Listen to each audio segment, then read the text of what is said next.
বিসমিল্লাহির রহমানির রহিম। আসসালামু আলাইকুম। প্রযোজনা ও পরিবেশনায় উল্লাস Islamic asset products, royal plaza, দ্বিতীয় তলা, সিডিএ মার্কেট, আমতল, রিয়াজউদ্দিন বাজার, চট্টগ্রাম। মোবাইল 017112634661।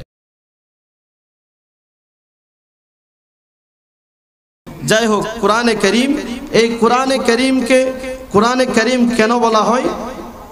এই কোরআনে করিমের তারিফ পরিচয় দিয়েছেন আল্লামা মুল্লা জিয়ুন রহমতুল্লাহ আলাইহি। উনি বলেছেন, আল কোরআনুল মুনাজ্জালু আলা রাসূলি সাল্লাল্লাহু আলাইহি ওয়াসাল্লাম মাকতুবু ফিল মাসাহিবিল মানকুলু আনহু নাকলান মুতাওয়াতিরান বিলা শুবহাতিন। উচ্চ আওয়াজে বলুন সুবহানাল্লাহ। আল্লামা মুল্লা জিয়ুন রহমতুল্লাহ আলাইহি বলেন, কোরআনে করিমকে কোরআন বলা হয় এই জন্য যেই কিতাবের মধ্যে কোনো সন্দেহ ছাড়া মুতাওয়াতির ভাবে আমার রাসূলের প্রতি একটি গ্রন্থ আকারে কোনো সন্দেহ ছাড়া নাজিল হয়েছে। জোরে বলুন সুবহানাল্লাহ। কোনো সন্দেহ নাই, কোরআনে কারীমের মধ্যে কোনো সন্দেহ নাই। এবং আরেকজন মুফাসসির উনি বলেছেন, আল্লামা ইমাম রাগিব রাহমাতুল্লাহ আলাইহি, উনি বলেছেন, ইন্নামা সুম্মিয়া কুরআনান লিকাউনিহি জামা সামারাতিল কুতুবিস সাবিকাতিল মুনাজ্জালা। উচ্চ আওয়াজে বলুন না সুবহানাল্লাহ। উনি বলেছেন, তাওরীত, জাবুর, ইনজিল, অন্যান্য যে তিনটি বড় বড় আসমানি কিতাব রয়েছে, ওই তিনটি আসমানি কিতাব যদি আপনি স্টাডি করেন, রিসার্চ করেন, ওইগুলো যদি পড়েন, তাহলে দেখবেন তাওরীতের কথা জাবুরে নাই, জাবুরের কথা ইনজিলে নাই, আবার ইনজিলের কথা তাওরীতে নাই, একটার কথা আরেকটার মধ্যে নাই। একমাত্র কোরআনেই এমন একটি আল্লাহর কিতাব, যেই কিতাবের মধ্যে হযরতে সাইয়্যিদানা বাবা আদম থেকে ঈসা রূহুল্লাহ আলাইহিস সালাম পর্যন্ত আল্লাহ যত নবী, রাসূল, আউলিয়া, যত কিতাব সহিফা নাজিল করেছেন, আল্লাহ সবগুলোকে কোরআনের মধ্যে একত্র করেছেন। জোরে বলুন, আরো জোরে বলবেন না সুবহানাল্লাহ। কোরআনকে আল্লাহ অন্যান্য নবী বলেন সবাইকে কোরআনের ভিতরে নিয়ে এসেছেন। জোরে বলুন না সুবহানাল্লাহ। এগুলোর মধ্যে যদি খেয়াল করেন, আল্লাহ অন্যান্য নবীদের কি আনলেন? বাবা আদম আলাইহিস সালাম, আপনারা শুনেছেন, উনি 300 বছর দুনিয়ার জমিনে এসে কান্না করেছেন, আল্লাহর কাছে দোয়া করেছেন, ফরিয়াদ করেছেন। দেখিয়েন, নবীদের ব্যাপারে কথা বলতে অনেক সতর্ক। আম্বিয়ায়ে কেরাম কোনো দোষ নাই, নবীদের কোনো দোষ নাই। ওনাকে বলতে হবে উনি দোয়া করেছেন, আল্লাহ 300 বছর পর্যন্ত ওনার দোয়া কবুল করেন নাই। যখন আমার নবীর উসিলা দিয়ে দোয়া করেছেন, আল্লাহ দোয়া কবুল করেছেন। এটা কোরআনে আছে, আছে না নাই? আদম আলাইহিস সালামের ঘটনা, বড় বড় আল্লাহর নবীদের ঘটনা অনেকগুলো কোরআনে কারীমের মধ্যে, বলতে গেলে অনেক লম্বা হয়ে যাবে। আমি শুধু একটা ছোট সাইয়্যিদানা ঈসা আলাইহিস সালামের ঘটনা বলবো, কারণ এটা আমাদের দরকার আছে। কোরআনের মধ্যে আল্লাহ অন্যান্য নবীর বড় বড় যারা উম্মতের মধ্যে ওলি ছিলেন, তাদের কথাগুলো আল্লাহ কোরআনের মধ্যে নাজিল করেছেন, কারণ এগুলো আল্লাহ মহব্বত করেছেন, পছন্দ করেছেন, আমার নবীর উম্মতের জন্য এগুলা গ্রহণযোগ্য মনে করেছেন, সেই জন্য কোরআনে দিয়েছেন। জোরে বলুন সুবহানাল্লাহ। এইভাবে সাইয়্যিদানা ঈসা আলাইহিস সালামকে ওনার উম্মতেরা বলল, ইয ক্বালাল হাওয়ারিয়ুনা ইয়া ঈসা ইবনে মারইয়াম হাল ইয়াস্তাতিউ রাব্বুকা আইয়ুনাজ্জিলা আলাইনা মাইদাতাম মিনাস সামা। সাইয়্যিদানা ঈসা আলাইহিস সালামের উম্মতেরা বলল, ঈসা আলাইহিস সালাম, আপনি যদি সঠিক নবী হয়ে যান, আল্লাহ যদি এক হয়, আল্লাহর কোনো শরীক না থাকে, তাহলে আপনি আমাদেরকে আসমান থেকে খাদ্য ভরা খাঁচা আমাদের জন্য পাঠাতে বলেন, আমরা সবাই আসমানি খানা খাবো। ঈসা আলাইহিস সালাম বললেন, ক্বালাত্তাকুল্লাহা ইন কুনতুম মুমিনিন, তোমরা আল্লাহর প্রতি বিশ্বাস স্থাপন করো আর আল্লাহকে ভয় করো। খবরদার খবরদার, আল্লাহর প্রমাণ তোমরা চাইতে নিও না। তারা বলল, ক্বালু নুরিদু আন নাকুলা মিনহা ওয়া তাতমাইন্না কুলুবুনা ওয়া না'লামা قد صدقتنا ونكون عليها من الشاهدين। চিৎকার বলি সুবহানাল্লাহ। সাইয়েদনা ঈসা আলাইহিস সালামের উম্মত তারা কি করলো? তারা বুদ্ধি কাটালো। তারা বলল, ঈসা আমরা এমনি বলি নাই, এমনি আসমান থেকে খাদ্য ভরা খাঁচা দেওয়ার জন্য তোমাকে আমরা এমনি বলি নাই। আমরা বললাম যদি আসমান থেকে খাদ্য ভরা খাঁচা নিয়ে আল্লাহ রাব্বুল আলামিন আমাদের নিকট আসমানি খানা, জান্নাতি খানা যদি আমাদেরকে পাঠিয়ে দেয়, মিনহা, আমরা যখন এগুলা খাদ্যগুলো আমরা ভক্ষণ করব, আমরা খাবো,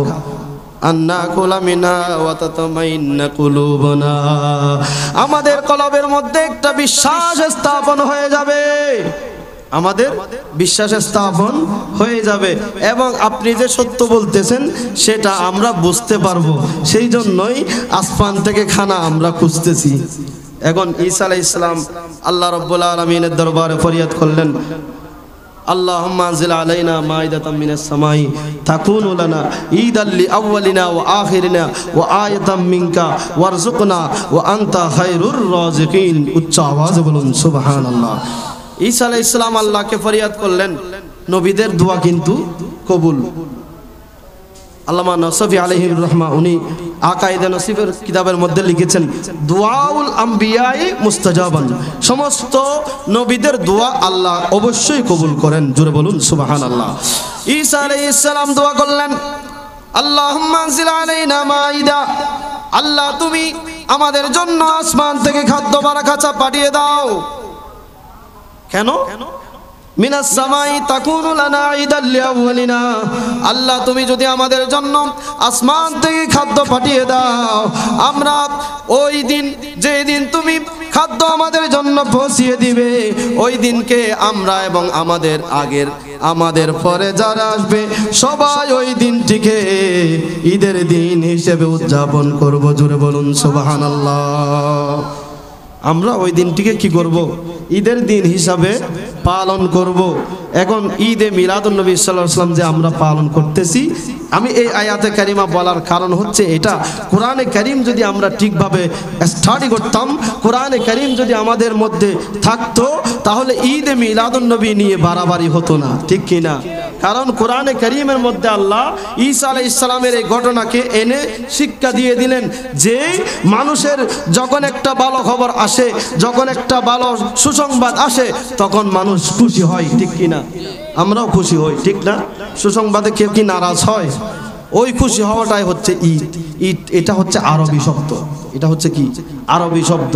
আরবের মধ্যে ঈদ বলা হয়, আমরা বাংলার মধ্যে খুশি বলি। সুতরাং ঈদে মিলাদুন নবী সাল্লাল্লাহু আলাইহি ওয়াসাল্লাম মানে নবীর আগমনের মধ্যে খুশি উদযাপন করা। তো নবীর আগমনে খুশি উদযাপন করা এটা কি ভালো না খারাপ? জোরে বলুন না, ভালো না খারাপ? কারণ ঈসা আলাইহিস সালাম ওনার খাদ্য যেদিন আল্লাহ পাঠিয়েছেন, ওই দিন যদি উনি ঈদ পালন করতে পারে, তাহলে ঈসা আলাইহিস সালাম সহ, ঈসা আলাইহিস সালামের খানা সহ, জান্নাত সহ, আল্লাহর আরশে আজিম সহ, আল্লাহর যত সৃষ্টি সবগুলো যার জন্য সৃষ্টি করা হয়েছে, ওনার আগমনে যদি খুশি উদযাপন করি, এটা কি খারাপ হবে? সুতরাং আল্লাহ যারা বোঝে না, আল্লাহ তাদেরকে বোঝার তৌফিক দান করুন। সকলে বলুন আমিন। এখন কোরআনে কারীমের মধ্যে এইভাবে ঈসা আলাইহিস সালামের ঘটনা এনে আল্লাহ শিক্ষা দিলেন যে তোমরা যখন আমার নিয়ামত পেয়ে যাও, যখন তোমরা আমার থেকে, আমি আল্লাহ রাব্বুল আলামিন তোমাদেরকে দয়া করি, কোনো নিয়ামত দান করি, তখন তোমরা কি করো? এটার জন্য খুশি উদযাপন করো, এটার জন্য খুশি উদযাপন করো। যদি করো, অন্য আয়াতের মধ্যে সূরা ইব্রাহিমের মধ্যে আল্লাহ রাব্বুল আলামিন ঘোষণা দিচ্ছেন, লাইন শাকারতুম লাযিদান্নাকুম ওয়া লাইন কাফারতুম ইন্না আযাবি লাশাদীদ। হে আমার বান্দা বান্দিরা, আমি আল্লাহ রাব্বুল আলামিন তোমাদেরকে যে নিয়ামত দিয়েছি, ওই নিয়ামতের শুকরিয়া যদি তোমরা আদায় করো, লাযিদান্নাকুম, আমি আল্লাহ তোমাদের রিজিককে আরো বাড়িয়ে দিব। সেই জন্য ঈদে মিলাদুন নবী সাল্লাল্লাহু আলাইহি ওয়াসাল্লাম যে স্থানের মধ্যে পালন করা হয়, দেখা যায় এই বছর তারপরের বছর আর উন্নত, তারপরের বছর আর উন্নত, তারপরের বছর আরো বড় হয়ে যায়। কারণ আল্লাহ বলেছেন, নবীকে তোমাদের জন্য নিয়ামত হিসেবে, রহমত হিসেবে প্রেরণ করা হয়েছে। আল্লাহর নিয়ামতের শুকর যখন আদায় করা হয়, আল্লাহ ওই জায়গার মধ্যে বরকত দিয়ে দেয়, ঈদে মিলাদুন নবী আরো বড় হয়ে যায়। ঠিক কি? এটা হচ্ছে আল্লাহর ফয়সালা। এটা হচ্ছে কার ফয়সালা? আল্লাহর ফয়সালা। যাই হোক, কোরআনকে কেন কোরআন বলা হয় এটাকে আপনাদের বুঝে আসছে যে আল্লাহ তাওরীত, জাবুর, ইনজিল সহ আল্লাহর যত নবী, রাসূল, পয়গম্বর, কিতাব, সহিবা সবগুলোকে কোরআনের ভিতর আবদ্ধ করেছেন। সেই জন্য কোরআনকে কোরআন বলা হয়। আলহামদুলিল্লাহ বলুন না। এখন এই কোরআনকে কোরআন বলার আরেকটা কারণ আছে। এই কোরআনকে আরেকটা কোরআন বলার আরেকটা কারণ হচ্ছে, কোরআন শব্দটা কারণুন থেকে, অর্থাৎ যেটা বেশি বারবার বারবার পড়া হয়। আল্লাহ নবীর প্রায় 1400 বছর আগে, প্রায় কত বছর আগে? 1400 বছর আগে আল্লাহর নবীর উপর কোরআনে কারীম নাজিল হয়েছে। আজ 1400 বছর পরেও কোরআনে কারীমের তেলাওয়াত কি কমেছে? কেউ বলতে পারবেন 100 বছর আগের একটা কিতাব হয়তো গুটি কয়েকজন আলেম পড়ে থাকে, ঠিক কিনা? কিন্তু 1400 বছর আগের কোরআনে কারীম আলেম হতে, হাফেজ হতে, সাধারণ মানুষ হতে মুসলিমরা মক্তবের মধ্যে শিক্ষা দেওয়া হচ্ছে, ঠিক কিনা? যদিও এখন প্রায় বিলুপ্ত প্রায় কোরআনে কারীমের তেলাওয়াত, কোরআনে কারীমের শিক্ষা এখন আমাদের তেমন গুরুত্ব দেওয়া হয় না। কোরআনে কারীমের যদি গুরুত্ব দেওয়া হতো, তাহলে কোরআনে কারীম তেলাওয়াত করতে আমাদের কষ্ট হতো না। এই মাহফিলের মধ্যেও যদি আমি জিজ্ঞাসা করি, অনেক ভাইয়েরা কোরআনে কারীম শুদ্ধ করে তেলাওয়াত করতে পারবে না, ঠিক কিনা? কোরআনে কারীম শুদ্ধ করে তেলাওয়াত করাটা কি ফরজ? বলুন না। কোরআনে কারীম শুদ্ধ করে তেলাওয়াত করাটা কি? শিক্ষা অর্জন করাটা ফরজ। আল্লাহর নবী হাদিস শরীফের মধ্যে বলেছেন, তালাবুল ইলমি ফারিদাতুন আলা কুল্লি মুসলিমিন ওয়া মুসলিমা। এটা মানে হচ্ছে তালাবুল ইলমি মানে জ্ঞান। এখানে জ্ঞান মানে কোরআন হাদিসের জ্ঞান। কতটুকু? যতটুকু আপনার শরীয়ত মানার জন্য, নামাজ, রোজা, হজ, যাকাত পালন করার জন্য যতটুকু দরকার ততটুকু আপনার উপর ফরজ। সুতরাং কোরআনে কারীমের তেলাওয়াত শুদ্ধভাবে শিক্ষা অর্জন করাটা কি? বড় করে বলুন না, কি ফরজ? যদি বলবেন না হুজুর কোরআনের কোন আয়াতে আছে, কোন হাদিসে আছে যে আল্লাহ ফরজ করেছেন, তাহলে আমি আপনাকে কোরআনও দেখাতে হবে না, হাদিসও দেখাতে হবে না। কারণ মানুষের উপর নামাজ পড়াটা কি? মুসলিমদের উপর নামাজ কি? জোরে বলুন না, নামাজ কি? ফরজ। তাহলে নামাজ যদি ফরজ হয়, নামাজের মধ্যে 13টি ফরজ রয়েছে। 13 ফরজের মধ্যে 1 নম্বর ফরজ হচ্ছে কেরাত পড়া। একটি ফরজ হচ্ছে কি? কেরাত পড়া। তাহলে কেরাত হচ্ছে কি? কোরআন। কেরাত হচ্ছে কি? আপনাদের বুঝে আসতেছে? সুতরাং নামাজ ফরজ, নামাজের মধ্যে কেরাত ফরজ, আর ওই কেরাতের নাম হচ্ছে কোরআনে কারীম। উচ্চ আওয়াজে বলুন সুবহানাল্লাহ। সুতরাং যারা নামাজের মধ্যে দাঁড়িয়ে যায়, নামাজ আদায় করার জন্য দাঁড়িয়ে যায়, সূরা ফাতিহা তেলাওয়াত করে, আরেকটা সূরা তেলাওয়াত করে, কিন্তু তাদের তেলাওয়াতের মধ্যে অশুদ্ধতা রয়েছে। নামাজ ভঙ্গের 19টা কারণ রয়েছে। 19টা কারণের মধ্যে একটা কারণ হচ্ছে নামাজের মধ্যে কোরআনে কারীম অশুদ্ধ পড়া।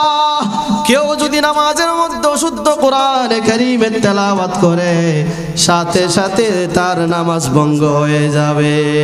সেই জন্য আল্লাহ রাব্বুল আলামিনের হাবিব বলেছেন, হে আমার বান্দারা, আমার উম্মতের নরনারীরা, তোমরা সকলে কোরআনে কারীম তোমাদের জন্য শিক্ষা অর্জন করা ফরজ করা হয়েছে।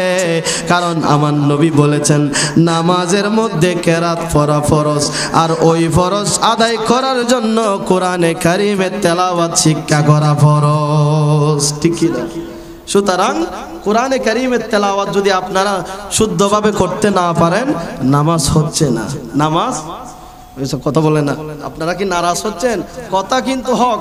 আপনি আমার উপর নারাজ হন, আমাকে গালি দেন, আমাকে ছোট বলেন, 2 দিনের ছেলে আমাদের কি বলতেছে এরকম মনে করেন, আমার কিছু যায় আসে না।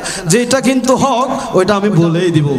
যাদের তেলাওয়াত শুদ্ধ নয় তাদের নামাজ শুদ্ধ, জোরে বলুন না, শুদ্ধ নয়। সেই জন্য বেশিরভাগ মসজিদের মধ্যে এসে নামাজ পড়ার জন্য চেষ্টা করবেন। কারণ মসজিদের মধ্যে এসে যদি পড়েন আল্লাহু আকবার সানা পড়বেন, আর কোনো দায়িত্ব, জোরে বলুন না, আর কোনো দায়িত্ব নাই। এটা একটা সুযোগ যে হুজুরে পড়বে, সব কিছু কে পড়বে? সব কিছু হুজুরের উপর চলে গেল। আমি শুধু আল্লাহু আকবার, সামি আল্লাহু লিমান হামিদা, সুবহানা রাব্বিয়াল আযীম, সুবহানা রাব্বিয়াল আলা, আত-তাহিয়াতু আসসালামু আলাইকুম ওয়া রাহমাতুল্লাহ। বাকি সবগুলা কার দায়িত্ব? হুজুরের দায়িত্ব। আলহামদুলিল্লাহ বলুন না। আমার নবী যদি এরকম জামাতে নামাজের যদি আমার নবী যদি সুযোগ করে না দিতেন, তাহলে আমরা যারা কোরআনে কারিমের তেলাওয়াত শুদ্ধ করে জানি না, তাহলে তাদের 1 ওয়াক্ত নামাজ, 1 রাকাত নামাজও হতো না। ঠিক কি না? আমার নবী জামাতে নামাজের সিস্টেম দেওয়ার কারণে আমরা যদিও কোরআনে কারিমের তেলাওয়াত শুদ্ধভাবে নাই পারি, মসজিদে গিয়ে ইমামের পিছনে যখন আল্লাহু আকবার করে নিয়ত করে ফেলবো, উনি যে কোরআনে কারিমের তেলাওয়াত শুরু করে দিবেন, আল্লাহর নবী বলতেছেন উনি কোরআনে কারিমের তেলাওয়াত করে যতটুকু উনি সওয়াব পাচ্ছেন, যারা পিছনে মুক্তাদিরা শুনতেছে ওই ইমামের যতটুকু সওয়াব হচ্ছে, মুক্তাদিরকেও আল্লাহ রাব্বুল আলামিন ততগুলো সওয়াব দিয়ে দিচ্ছেন। জোরে বলুন সুবহানাল্লাহ। এটা আমার নবীর দয়া, এটা আমার নবীর দয়া। এই দয়া হারাবেন না। নামাজ পড়ার জন্য মসজিদে আসবেন, কোরআনে কারিম তো তেলাওয়াত তো শুদ্ধ নাই, শুদ্ধ করার জন্য চেষ্টা করবেন। আমি আজ থেকে আপনাদেরকে একটা পরামর্শ দিব। এটা আমার কোনো নির্দেশ নয়, এটা আমার একটা পরামর্শ। আমি আপনাদেরকে আহ্বান করব, কোরআনে কারিম পুরোটা শিক্ষা করতে হবে না, অন্তত 4টা সূরা, সূরা ফাতিহা সহ 5টা সূরা একদম সহজ সহজ যেগুলা আল্লাহ বলেছেন বান্দা তোমরা ওইগুলা তেলাওয়াত করো, যেগুলো তোমাদের সহজ লাগে ওগুলাই তেলাওয়াত করে, যেগুলো কি লাগে? সহজ লাগে। আপনি সূরা ফাতিহা শিখেন শুদ্ধ করে, একজন ইমাম সাহেবকে আপনি ডাকেন, উনি অবশ্যই, আপনারা তো বদনামি করেন যে হুজুরে টাকা ছাড়া কিছু করে না, কই আপনারা তো কখনো জান না, আমার কাছে আসেনি, আমি অন্যদের কথা বলতে পারবো না, কোনো সাধারণ মানুষ আমার কাছে আসে নাই, বাবা তুমি তো আমার ছেলের মতো, তুমি আমার নাতির মতো, তোমাকে বলতে আমার কোনো কি নাই, লজ্জা নাই, আমাকে সূরা ফাতিহাটা শিখাই দাও। কই আমার কাছে তো কেউ আসে নাই কোনোদিন। সুতরাং আমার কাছে যেহেতু আসে নাই, আমি মনে করতেছি হয়তো অন্য হুজুরদের কাছেও যায় নাই। এটা আমাদের কিন্তু দুর্বলতা। হুজুরের কাছে যান, সূরা ফাতিহা শিখাতে উনি কোনো টাকা নেবেন না। সূরা ফাতিহা, সূরা ইখলাস, ইন্না আতাইনা, কুল হুয়াল্লাহ, কুল আউযু বিরাব্বিল ফালাক, কুল আউযু বিরাব্বিন নাস, 5টা শিখেন। সূরা ফাতিহা, ইন্না আতাইনা, কুল হুয়াল্লাহ, কুল আউযু বিরাব্বিল ফালাক, কুল আউযু বিরাব্বিন নাস, 5টা সূরা অন্তত শিখেন শুদ্ধ করে, এগুলা দিয়ে নামাজ পড়েন। যখন এগুলা দিয়ে পড়বেন, কোরআন যখন আপনার ভিতরে কলবে যখন আপনাকে ঠোকর মারবে, কোরআনে কারীমের রহমত যখন আপনার কলবে আসবে, তখন আপনার আর এগুলা ভালো লাগবে না, তখন বলবে আমি আরেকটা সূরা শিখবো। ওইটা যখন শিখা হয়ে যাবে, তখন উনি মনে মনে ভাববে না না না আমি মজা পেয়ে গেছি কোরআনে কারীম, আমি আরেকটা শিখবো।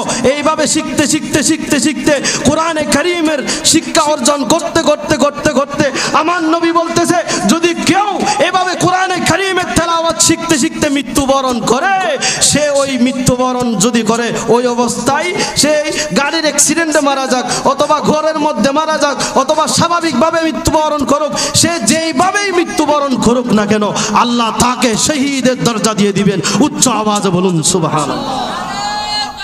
আল্লাহু আকবার। ইয়া রাসূলুল্লাহ সাল্লাল্লাহু আলাইহি ওয়াসাল্লাম, ইয়া রাসূলুল্লাহ। যাই হোক, যেই কেউ যদি কোরআনে কারীমের এভাবে শিক্ষা অর্জন করতে, কেউ শিখতেছে না, তার জন্য কোনো কিছু নাই। যে মানতে চায় না, আমি তার জন্য ওয়াজ করি না। আওয়াজ দিয়ে চলে গেলে হবে না। ওয়াজ থেকে শুধু আপনারা হুজুরে টান দিল, টান মারলাম, আমি টান মারলাম, বাস কিছুক্ষণ ভালো লাগলো, চলে গেলেন, শেষে কিছু পেলেন, এটাই না। কিছু একটা শিক্ষা অর্জন করতে হবে। আমরা মুসলিম, আমরা কি, আমরা যে মুসলিম, আমাদেরকে কেন মুসলিম বলা হয় সেটাও আমরা জানি না। শুধু ওয়ারিস সূত্রে পেয়ে গেছি, মুসলিম ঘরে জন্মগ্রহণ করেছি, আমি মুসলিম, বাস নাই নামাজ, নাই রোজা, নাই কোরআন। কোরআনে কারিমের তেলাওয়াত আমি যখন ছোট ছিলাম তখন দেখতাম মুরব্বিয়ানে আজমরা যারা ছিল ওনারা ফজরের নামাজের পর কোরআনে কারিম নিয়ে এরকম বসে যেতেন, ওনারা তেলাওয়াত করতেন। আর ঘরের মধ্যে রহমত আসতো যখন উনি চাষের জন্য জমিনে যেতেন, তখন ওনার চাষ ভালো হতো, ঠিক কিনা? একটু জোরে বলবেন না, ঠিক কিনা? উনি যখন চাকরিতে যেতেন তখন ওনার চাকরির মধ্যে কোনো সমস্যা হতো না। যখন ব্যবসার জন্য যেতেন তখন ওনার ব্যবসার মধ্যে বরকত এসে যেত। উনি যেটার জন্য দোয়া করতেন আল্লাহ দোয়া কবুল করতেন, কারণ ওনার অভ্যাসের মধ্যে কোরআন তেলাওয়াত ছিল। সুবহানাল্লাহ বলুন না। যাই হোক, আল্লাহ রাব্বুল আলামিন আমাদেরকে কোরআনে কারীম শিক্ষা অর্জন করার তৌফিক দান করুক, সকলে বলুন আমিন।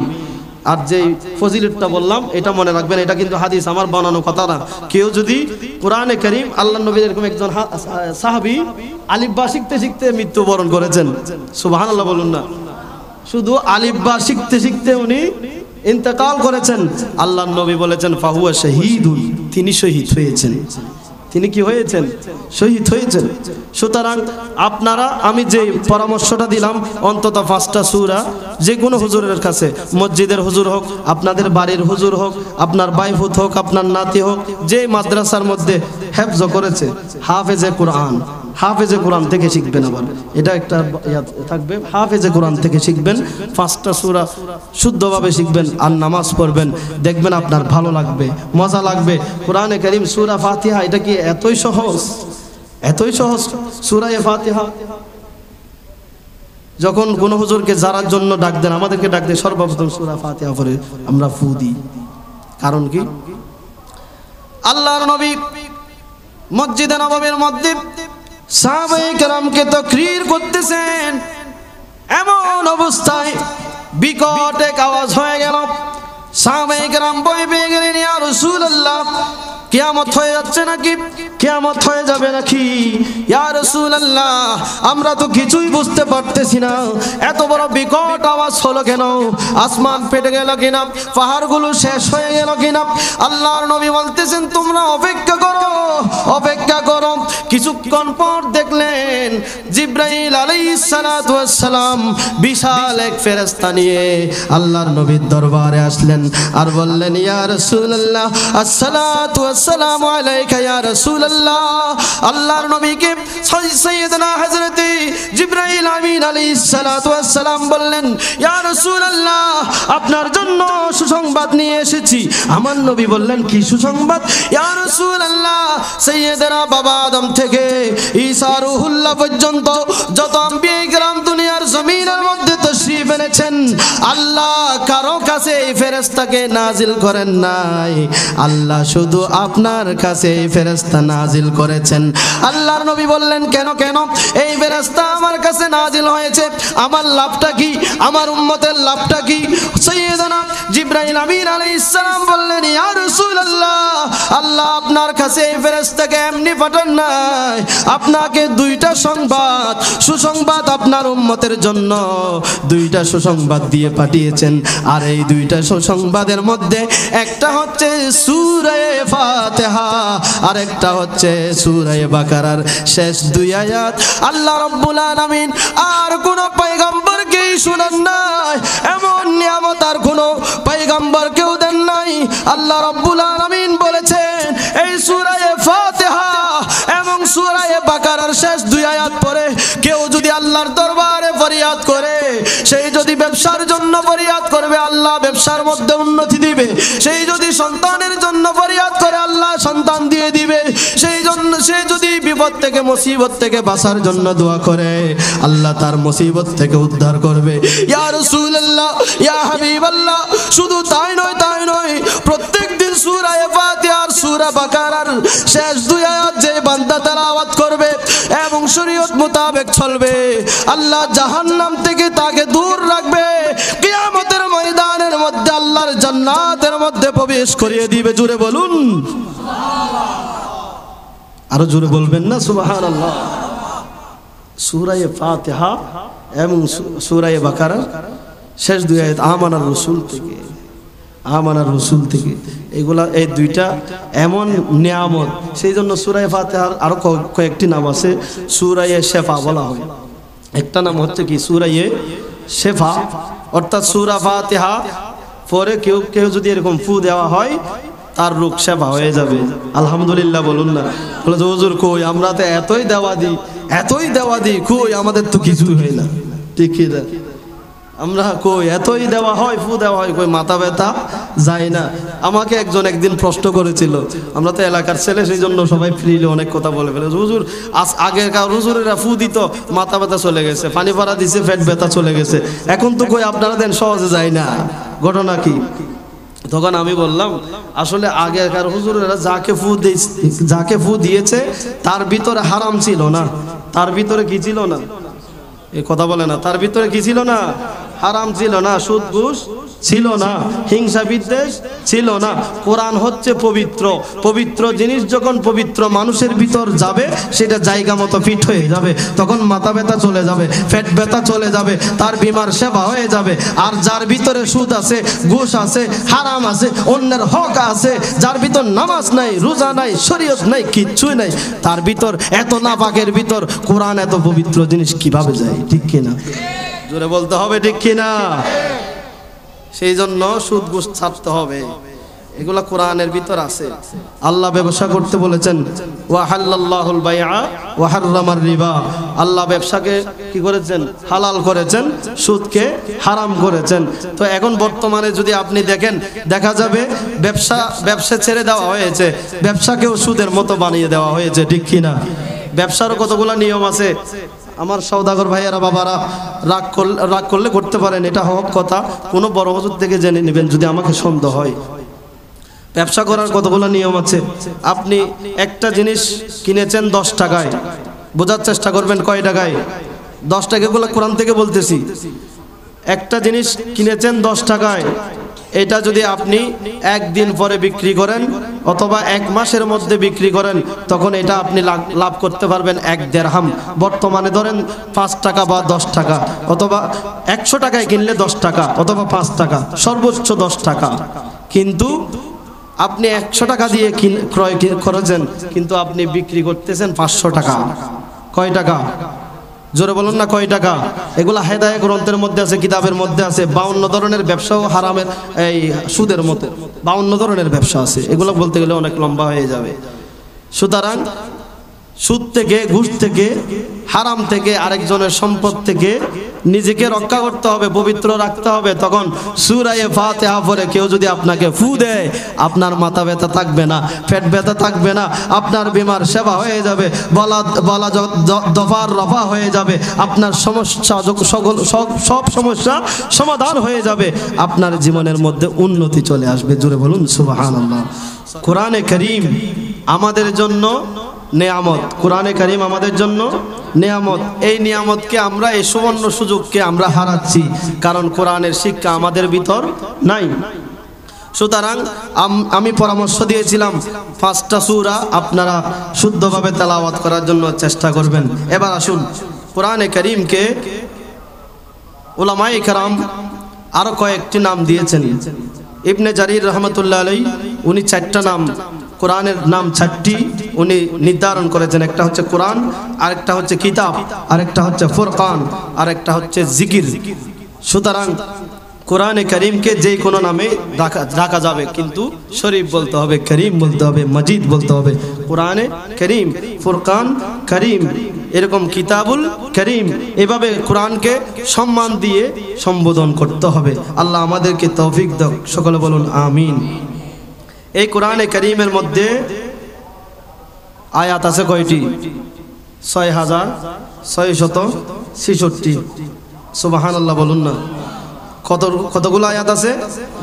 6666 আয়াত। এই আয়াতের ফজিলত বলতে গেলে অনেক লম্বা হয়ে যাবে। আপনারা তো মনে করেন যদি হুজুর বানানো হয়, হাফেজ আলেম বানানো হয়, সন্তানদেরকে আলেম বানানো হয়, হাফেজ বানানো হয়, সে কিভাবে জীবন পরিচালনা করবে, সে ঘুরে ঘুরে হয়তো খতম পড়বে, কি টাকা রোজগার করবে, এটাই আপনারা চিন্তা করেন, ঠিক না? জুড়ে বলুন না, ঠিক কি না? এটা কিন্তু সঠিক কথা। কিন্তু আল্লাহর নবী বলেছেন অন্যরকম। আল্লাহর নবী হাদিস শরীফের মধ্যে ঘোষণা দিয়েছেন, মান ক্বারাআল কুরআনা ওয়া আমিলা বিমা ফি, আলবিসা ওয়ালিদাহু তাজান ইয়াউমাল কিয়ামাহ। সুবহানাল্লাহ বলুন না। আল্লাহর নবী হাদিস শরীফের মধ্যে ঘোষণা দিয়েছেন, যদি কোনো আল্লাহর নবীর উম্মতের নরনারীর কোনো সন্তান, সে সন্তান হোক সন্ততি হোক, নর হোক নারী হোক, তার ছেলে হোক মেয়ে হোক, যদি কেউ কোরআনে কারীমের হাফেজ হয়ে যায়, কোরআনে কারীম মুখস্থ পড়তে পারে, কোরআনে কারীমকে হেফজ করেছে, আল্লাহর নবী বললেন কিয়ামতের ময়দান যখন কায়েম হয়ে যাবে, যখন মা তার সন্তানকে চিনবে না, বাবা তার সন্তানকে চিনবে না, সন্তান মা বাবাকে চিনবে না, ভাই আর ভাইকে চিনবে না, বন্ধু বান্ধবী কেউ কাউকেও চিনবে না, আল্লাহর নবী বলতেছেন ওই কঠিন মুহূর্তের মধ্যে আল্লাহ ওই হাফেজের মা বাবাকে তাজান, এমন একটা তাজ, এমন একটা টুপি, এমন একটা টুপি পরিয়ে দেওয়া হবে, সারা কিয়ামতের ময়দান আলোকিত হয়ে যাবে। সকলে জিজ্ঞাসা করবে এই নূরানি আলো কোত্থেকে আসলো? আল্লাহর ফেরেশতারা জবাব দিবে, এই আল্লাহর বান্দা বান্দিনীরা তোমরা মনে রাখো, আল্লাহ আজকে কোরআনে হাফেজদের মা বাবাকে সম্মানিত করেছেন, নূরের তাজ পরিয়ে দিয়েছেন, সারা কিয়ামতের ময়দান আল্লাহ নূরানি করেছেন। সুবহানাল্লাহ। দুনিয়ার মধ্যে হয়তো তেমন বড় কেউ নয়, টাকা পয়সা হয়তো তেমন হবে না, কিয়ামতের ময়দান যখন কায়েম হয়ে যাবে তখন বুঝতে পারবেন আপনার ছেলে আপনার মেয়ে কোরআনে হাফেজ হওয়ার মূল্য কতটুকু, এটা বুঝতে পারবেন কিয়ামতের ময়দানে। এটা কিয়ামত হতে হবে, তখন আপনাকে আমি প্রমাণ দিতে পারবো। এখন যদি বলেন যে হুজুর প্রমাণ দেন, আমি এখন দিতে পারবো না, কারণ এটা আল্লাহ বলে দিয়েছেন আল্লাযিনা ইউমিনুনা বিল গায়ব। মুমিন বলা হয় ওই সমস্ত মানুষদেরকে যারা গায়েবের উপর, দৃশ্যের উপর বিশ্বাস স্থাপন করে। তোমরা নামাজ পড়ো, জান্নাত দেওয়া হবে, নামাজ পড়ো, জাহান্নাম থেকে বাঁচানো হবে, নামাজ পড়ো, আল্লাহ তোমাদেরকে জান্নাত দিবে। এগুলা সবগুলা অদৃশ্য, এগুলা কিছুই খালি চোখে দেখা যায় না, ঠিক কি না? জোরে বলুন না, ঠিক কি না? এগুলা বিশ্বাস স্থাপন করার নামই হচ্ছে ঈমান, মুমিন, মুসলমান। উচ্চ আওয়াজে বলুন সুবহানাল্লাহ। যাই হোক, আমি বলতে চেয়েছিলাম কোরআনে কারীম আমরা শিক্ষা অর্জন করব, কোরআনকে মহব্বত করব। কোরআন শিক্ষা অর্জন করার জন্য আমাদের সন্তানদেরকে মাদ্রাসার মধ্যে, হেফজখানার মধ্যে কোরআনে কারীম শিক্ষার জন্য দিয়ে দিব ইনশাআল্লাহ। ইনশাআল্লাহ বলুন না, আরেকটু জোরে বলুন না ইনশাআল্লাহ। আল্লাহ কখন কবুল করে ফেলে এটা তো বলা হয়, জানা যায় না, ঠিক কি না? আল্লাহ যদি কবুল করেন অবশ্যই একজনকে হাফেজ বানিয়ে দেন। যে কেউ হাফেজে কোরআন হতে পারে না, যাকে আল্লাহর রহমত করে, যার ভিতরে আল্লাহর রহমত আছে, তাকেই আল্লাহ কোরআন দেয়। কারণ আল্লাহ বলেছেন, শুরুতে বলেছিলাম না, ইন্না নাহনু নাযালনা যিকরা ওয়া ইন্না লাহু লাহাফিজুন। আল্লাহ বলেছেন আমি কোরআন নাজিল করেছি, এটা হেফাজত করব আমি। তার মানে আমি কোরআন তাকেই দিব যাকে আমি চাইবো। সুবহানাল্লাহ বলুন না। এটার অর্থ হচ্ছে আমি যাকে চাইবো তার মাধ্যমেই আমি কোরআনকে হেফাজত করব। সেই জন্য কোরআনের মধ্যে কতগুলা এজাজুল কোরআন রয়েছে, মুজিজা। কোরআনের মধ্যে মুজিজা রয়েছে, কোরআন পুরোটাই মুজিজা। মুজিজা মানে এমন একটা বিষয় যেটা সহজ কোনো মানুষে করতে পারে না, যা মানুষের করা অসম্ভব, এটাই হচ্ছে কোরআনে কারীম। এরকম একটা মুজিজা। যখন আমার নবীর উপর কোরআনে কারীম নাজিল হচ্ছে, তখন কোরআনে কারীম এমন একটা বিষয়, কোরআন যদিও পড়তে না পারে, কোরআন এমন একটা জিনিস, এমন একটা তেলাওয়াত, কোরআন পড়তে না পারলেও শুনতে অনেক ভালো লাগে, ঠিক কিনা? কেউ যদি পড়তে না পারে, সে মুসলমান হোক, হিন্দু হোক, কাফের হোক, বৌদ্ধ হোক, তার অনেক সময় ভালো লাগে। আমাকে অনেক সময় অনেক হিন্দুরা বা এরকম বিধর্মীরা আমাকে বলেছে, আমি শুনেছি। এইভাবে আমার নবী যখন কোরআনে কারীম তেলাওয়াত করার জন্য খানায়ে কাবার ভিতর গভীর রজনীতে আমার নবী কোরআনে কারীম তেলাওয়াত করার জন্য আমার নবী খানায়ে কাবার ভিতর ঢুকতেন। আমার নবী যখন শুরু করে দিয়েছেন বিসমিল্লাহির রহমানির রহিম, আলহামদুলিল্লাহি রাব্বিল আলামিন, আর রহমানির রহিম, মালিক ইয়াউমিদ্দিন, نستعين اهدنا الصراط المستقيم আমার নবী যখন খানায়ে কাবার ভিতরে আমার নবী নূরানি কণ্ঠ মুবারকে যখন কোরআনে কারীম তেলাওয়াত করতেন গভীর রজনী যখন হয়ে গেল সমস্ত মক্কাবাসীরা যখন ঘুমিয়ে পড়ল আবু লাহাব আমার নবীর আওয়াজ মুবারক তেলাওয়াত মুবারক যখন আবু লাহাব শুনতে লাগলো অনেকক্ষণ সহ্য করলো যখন তার আর সহ্য হলো না তার ঘর থেকে বের হয়ে গেল খানায়ে কাবার দেওয়ালের সাথে গিয়ে এইভাবে কান লাগিয়ে দিল আমার নবীর কোরআনে কারীমের তেলাওয়াত শুনতে লাগলো শুনতে হঠাৎ দেখতে পেলো আবু জাহেলও চলে আসলো তার ঘরের মধ্যে আবু জাহেলও থাকতে পারলো না আমার নবীর কোরআনে কারীমের তেলাওয়াত তাদেরকে ঘর থেকে আনতে বাধ্য করলো আবু জাহেল চলে আসলো আবু লাহাব চলে আসলো উতবা চলে আসলো সাইবা চলে আসলো বড় বড় যত কাফের নেতারা রয়েছে সবাই খানায়ে কাবার দেওয়ালের সাথে কান লাগিয়ে আমার নবীর তেলাওয়াতে কারীমা শুনতে লাগলো জোরে বলুন সুবহানাল্লাহ তারা যখন কোরআনে কারীমের তেলাওয়াত শুনতে লাগলো শুনতে অনেকক্ষণ শোনার পর আবু লাহাব বলল এ আবু জাহেল তুমি তো বলেছো খবরদার লা তাসমাউ লিহাদাল কুরআনি ওয়ালগাউ ফীহি লাআল্লাকুম তাগলিবুন আবু লাহাব বলতেছে আবু জাহেল তুমি তো বলেছো হে মক্কাবাসীরা তোমরা কোরআনে কারীমের তেলাওয়াত শুনিও না যখন নবীজি তেলাওয়াত শুরু করে দিবে তোমরা হট্টগোল শুরু করে দিবে তোমরা আওয়াজ করবে একজন আরেকজনের সাথে কথা বলবে মুহাম্মদ সাল্লাল্লাহু আলাইহি ওয়াসাল্লামের কোরআনের তেলাওয়াত তোমরা শুনবে না তাতেই তোমরা বিজয় লাভ করতে পারবে আবু জাহেল তুমি সারা দিন এতই ওয়াজ করেছো কিন্তু গভীর রজনীতে কেন কোরআনের তেলাওয়াত শুনতেছো সুবহানাল্লাহ বলুন হায় তোমার এই কথা যদি কাল মক্কার জমিনের মধ্যে ফাঁস হয়ে যায় তুমি তো নাশ হয়ে যাবে ঠিক কি না আবু লাহাব বলতেছে ভাই আমিও আসলাম আবু জাহেল বলতেছে আমিও আসলাম উতবা সাইবা সবাই স্বীকার করে নিল আমরা কোরআনে কারীমের তেলাওয়াত শোনার জন্য চলে এসেছি খবরদার কেউ কারো কথা বলবে না যখন ফজর হয়ে যাবে তখন বলবে এগুলা মানুষের বানানো কিচ্ছা কাহিনী নাউজুবিল্লাহ বলবেন না আরো জোরে বলুন না নাউজুবিল্লাহ সারা রাত ধরে কোরআনে কারীমের তেলাওয়াত শুনেছে যখন ফজর হয়ে গেল তখন বলল এগুলা মানুষের বানানো কিচ্ছা কাহিনী আমার আল্লাহ তখন আমার নবীকে বলে দিলেন ইয়া রাসূলুল্লাহ ইয়া হাবিবাল্লাহ আপনার চিন্তার কোনো কারণ নাই হতাশার কোনো কারণ নাই ওয়াই কুনতুম ফি রাইবিম মিম্মা নাযালনা আলা আবদিনা ফাতু বিসূরাতিম মিন মিসলিহি ওয়াদউ শুহাদাকুম মিন দুনিল্লাহি ইন কুনতুম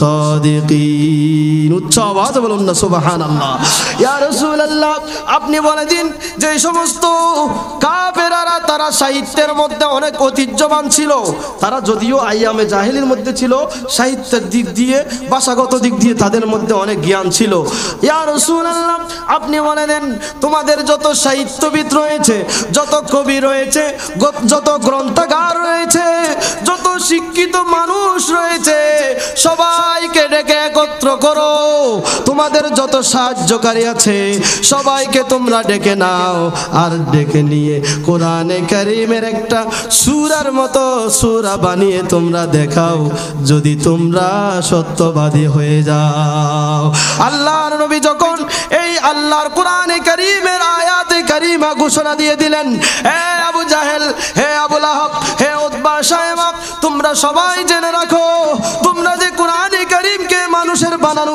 কিচ্ছা কাহিনী বলতেছো। তোমরা যদি পারো তোমাদের যত সাহিত্যবিদ, তোমাদের যত শিক্ষাবিদ রয়েছে সবাইকে একত্র করো আর কোরআনের মতো একটা সূরা বানাও। সবাই অনেক দিন চেষ্টা করলো, 1 মাস 2 মাস বছর যখন প্রেরিত হয়ে গেল, অনেক দিন হয়ে গেল, তাদের পক্ষ থেকে আওয়াজ আসলো, লাইসা হাদাল বাশারুল কালাম। এইটা এমন একটা বাণী কোন মানুষের বানানো কাহিনী হতে পারে না, নিশ্চয় এটা খোদার দেওয়া কালাম। সুবহানাল্লাহ। তারা অনেক চেষ্টা করেছে যে কোরআন এটা মানুষের বানানো প্রমাণ করার জন্য, অনেক চেষ্টা করার পরেও তারা পারে নাই। শেষমেশ কি বলেছে, লাইসা হাদাল কালামুল বাশার, এটা কোনো মানুষের কথা নয়। সুবহানাল্লাহ বলুন না। আত্মসমর্পণ করেছে কিনা? আত্মসমর্পণ করেছে। এখন এটা মনে রাখবেন, কোরআনে কারীম এখন কি শেষ হয়ে গিয়েছে? কোরআনে কারীম কি শেষ হয়ে গিয়েছে? কোরআন কারীম কি শেষ করতে পারবে কেউ শেষ করতে পারবে না। কোরআনে কারীম আগে যেমন ছিল এখনো আছে। এখনো যদি কোনো বিপদের মধ্যে পড়েন, কেউ যদি আপনাকে মিথ্যা মামলা দিয়ে দেয়, যখন আপনাকে জুলুম করার জন্য, আবার জুলুম করার জন্য নয়, কেউ যদি আপনাকে জুলুম করে, জালেম আপনার উপর জুলুম করে, তখন আপনি কোরআনে কারীম তেলাওয়াত করলে, কোরআনে কারীম তেলাওয়াত করে যদি আল্লাহর দরবারে হাত তুলেন, কোনো মুফতি মুহাদ্দিস পীর সাহেব লাগবে না, আপনার হাত আল্লাহ কবুল করবে। সুবহানাল্লাহ। কোরআনের এতই পাওয়ার, কোরআনে কারীম এতই ফজিলতপূর্ণ। আল্লাহ রাব্বুল আলামিনের হাবিব বলেছেন, আশরাফু উম্মতি হামালাতিল কোরআন। ইয়া রাসূলুল্লাহ, আপনার উম্মতের মধ্যে সবচাইতে উত্তম ব্যক্তি কে? আপনার উম্মতের মধ্যে সবচাইতে দামি, সবচাইতে মূল্যবান, সবচাইতে ফজিলতওয়ালা আপনার উম্মতের মধ্যে কে? আল্লাহর নবী বললেন, হামালাতুল কোরআন, যার সিনার মধ্যে কোরআন আছে, কোরআনে কারীম আছে যার সিনার ভিতরে, সে হচ্ছে আমার উম্মতের সবচাইতে দামি, মূল্যবান, ফজিলতপূর্ণ উম্মত। জুড়ে বলুন সুবহানাল্লাহ। তাহলে বললাম কি? আল্লাহর নবী বললেন সবচাইতে উত্তম ব্যক্তি হচ্ছে ওই ব্যক্তি যার ভিতরে কি আছে? কোরআনে কারীম আছে। এইভাবে আল্লাহর নবীর একজন সাহাবী সাইয়েদানা উবাই ইবনে কাব রাদিয়াল্লাহু তাআলা আনহু, উনি নামাজের মধ্যে আছেন। আল্লাহর নবী আসলেন, খারাজা আলা উবাই ইবনে কাব ফাকালা রাসূলুল্লাহ সাল্লাল্লাহু আলাইহি ওয়াসাল্লাম ওয়া হুয়া ইউসাল্লি। আল্লাহর নবী ডাক দিলেন, হ্যাঁ উবাই ইবনে কাব, ওয়া হুয়া ইউসাল্লি। অথচ উবাই ইবনে কাব তিনি নামাজরত অবস্থায় ছিলেন। আল্লাহর নবী ডাক দিলেন, উনি আল্লাহর নবীর দিকে এইভাবে তাকালেন, কিন্তু নাম ইয়া রাসূলুল্লাহ বললেন না, আল্লাহর নবীর সাথে কথা বললেন না, ডাকে সাড়া দিলেন না, কিন্তু এইভাবে দেখেছেন। যখন হযরত উবাই ইবনে কাব উনি নামাজ শেষ করলেন, নামাজ শেষ করার পর আমার নবীর দরবারে চলে গেলেন, আসসালাতু ওয়াসসালামু আলাইকা ইয়া রাসূলুল্লাহ। আমার নবী বললেন, ওয়া আলাইকাস সালাম। আমার নবী সালামের জবাব দেওয়ার পরে বললেন, এই আবি উবাই, আনতুজিবানি দাওয়াতুকা। আমি নবী যখন তোমাকে ডাক দিয়েছিলাম, কোন জিনিস তোমাকে আমি নবীর থেকে ফিরিয়ে রেখেছিল? উনি বললেন, ইন্নী কুনতু ফিস সালাহ। ইয়া রাসূলুল্লাহ, ইয়া হাবিবাল্লাহ, আপনি যখন আমাকে সম্বোধন করেছিলেন, আপনি যখন আমাকে ডাক দিয়েছিলেন, আমি তখন নামাজের মধ্যে ছিলাম। আমার নবী বললেন, হে উবাই ইবনে কাব, তুমি কি কোরআনের ওই আয়াতে কারিমা শুনো নাই? ইয়া আইয়ুহাল্লাযীনা আমানুস্তাজিবু লিল্লাহি ওয়া লিররাসূলি ইযা দাআকুম। এই ইমানদার বান্দারা, তোমাদের যখন আল্লাহ এবং রাসূল যখন তোমাদেরকে ডাক দিবে, তোমরা সাথে সাথে তোমরা আল্লাহ এবং রসুলের ডাকে সাড়া দিবে। উনি বললেন ওয়ালা আউদা ইনশাআল্লাহ, ইয়া রাসূলুল্লাহ আর কোনোদিন ভুল হবে না। আপনি রসুল যখন এই ডাক দিবেন তখন নামাজে থাকলেও না আমি ইয়া রাসূলুল্লাহ বলবো। আপনি রসুল যখন ডাক দিবেন আপনি যে অবস্থায় থাকি না কেন আপনি রসুলের ডাকে সাড়া দিব, ইয়া রাসূলুল্লাহ বলে সাড়া দিব, ইয়া রাসূলুল্লাহ আর কোনোদিন ভুল করব না।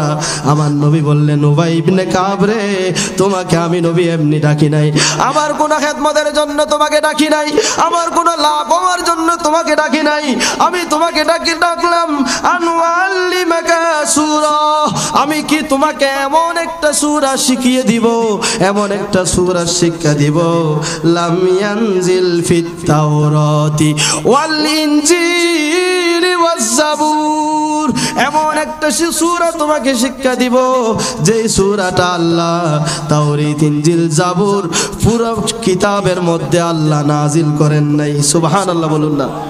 আল্লাহ নবী বলতেছেন আমি আমার লাভের জন্য না তোমার লাভের জন্য তোমাকে ডেকেছি। সুতরাং বুঝতে হবে যখন রসুলের পক্ষ থেকে ডাক আসে তখন আমাদের লাভের জন্য ডাক আসে, ঠিক কি না? সেই জন্য রসুলের ডাকে সাড়া দিতে হবে, রসুলের ডাকে সাড়া দেওয়াটা আল্লাহর হুকুম, ঠিক কি না? যাই হোক আল্লাহর নবী ডাক দিলেন উবাই ইবনে কাব, আমি তোমাকে এমন একটা সূরা শিক্ষা দিব যেই সূরা তাওরাত জাবুর ইনজিল থেকে উত্তম। তখন উনি বললেন না আমি ইয়া রাসূলুল্লাহ আপনি দয়া করে আমাকে সূরাটা শিক্ষা দেন। আল্লাহর নবী বললেন তুমি নামাজের মধ্যে কেরাত কিভাবে শুরু করো। উনি তখন সূরা ফাতিহা পড়তে লাগলেন। উনি যখন ওয়ালাদ-দাল্লিন আমিন বলে শেষ করলেন আল্লাহর নবী বললেন ওয়াল্লাযী নাফসি বিয়াদিহি, আল্লাহর নবী বললেন আমি নবীর প্রাণ যে আল্লাহর হাতের মধ্যে রয়েছে উনার কসম দিয়ে আমি বলতেছি এই সূরা ফাতিহা এমন একটা সূরা যে সূরার মতো সারা কোরআন শরীফের মধ্যে যেই ফজিলত রয়েছে সূরা ফাতিহার মধ্যে সেই ফজিলত রয়েছে। জুড়ে বলুন সুবহানাল্লাহ। আল্লাহ রাব্বুল আলামিন আমাদের প্রত্যেককে কোরআনে কারীমের মহব্বত এবং কোরআনে কারীমের তেলাওয়াতের আগ্রহ বাড়িয়ে দিয়ে কোরআনে কারীমকে সকলেই তেলাওয়াতের জ্ঞান অর্জন করার আল্লাহ রাব্বুল আলামিন তৌফিক দান করুক। সকলে বলুন আমিন। ওয়া আখিরু দাওয়ানা আনিল হামদুলিল্লাহি রাব্বিল আলামিন। আসসালামু আলাইকুম ওয়া রাহমাতুল্লাহি ওয়া বারাকাতুহু।